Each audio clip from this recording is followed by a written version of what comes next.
Merhaba arkadaşlar. GSM iletişimde iPhone XS Max telefonun ekran ve batarya değişimi yapacağız. Müşterimiz telefonun ekran ve batarya değişimi talebinde bulundu. Daha önce başka bir teknik servise vermiş ve montajını yapmamışlar ya da başka bir sorunla karşılaşmışlar. Bizden istenen talep ekran ve batarya değişimi.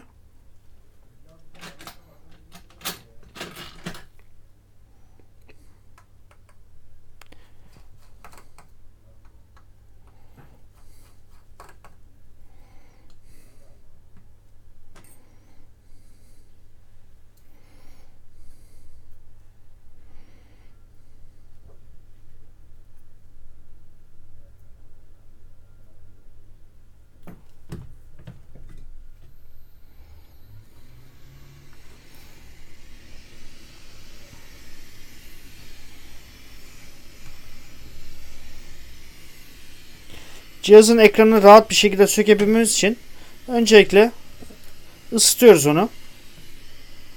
Çünkü ekranın altında bulunan o su geçirmez contaları ekranın oradan çıkmasına engel oluyor. Rahat bir şekilde sökülmesine engel oluyor. Bu ısı sayesinde rahat bir şekilde onu oradan sökebiliyoruz.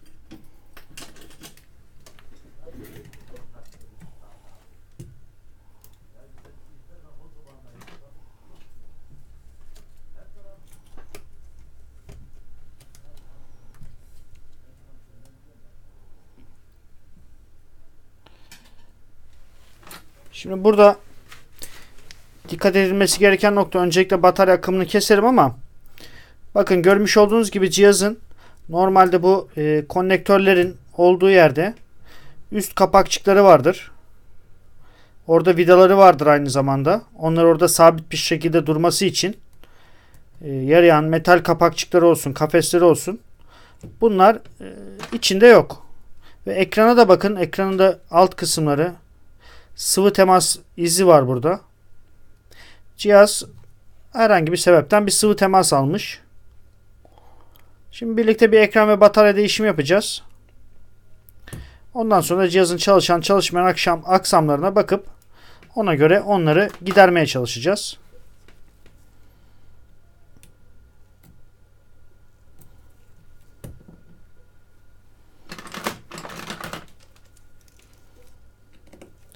Bu metal eksik olan parçaları önemlidir cihazda. Bunların soketlerin çıkmasını engeller.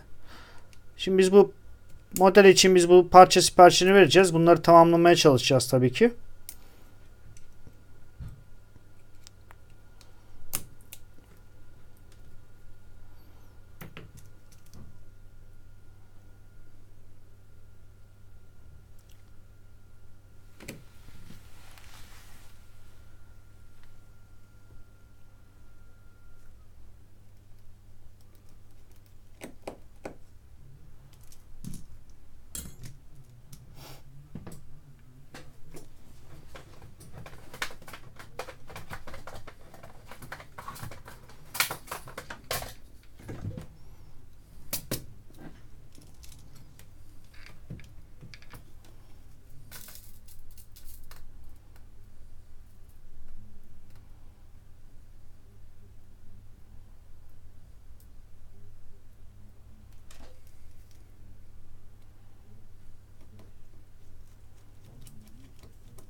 Bakın, burada 3 tane anakartın üstüne tutan vidalar. Bunlar eksik.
sıkmış olduğumuz spreyle bataryanın rahat bir şekilde oradan sökülmesine, gerçi batarya da daha önce sökülmüş herhalde ama gene de rahat bir şekilde sökülmesi için bu spreyi kullanıyoruz.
Şimdi cihazın eski ekranında bulunan ön kamera, bunları diğer ekrana aktaracağız.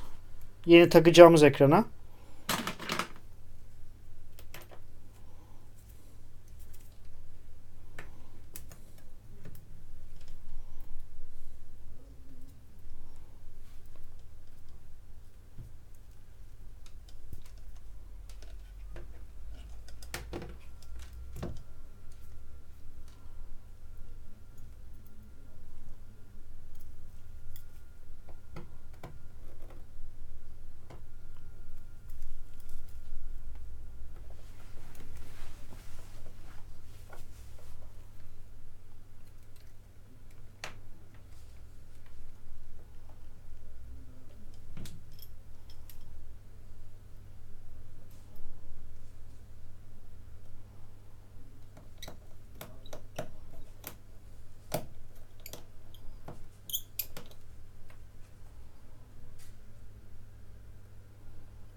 Cihazın ekran ve batarya değişimini sağladık. Bizim gözle gördüğümüz orada eksik parçaları var. Onları da tamamlayacağız. Biz şu an montajı yaptık ama bunu test edeceğiz. Daha kontrol aşamaları var. Ondan sonra eksik olan parçalarını tamamlayıp daha sonra teslim edilebilir hale getireceğiz.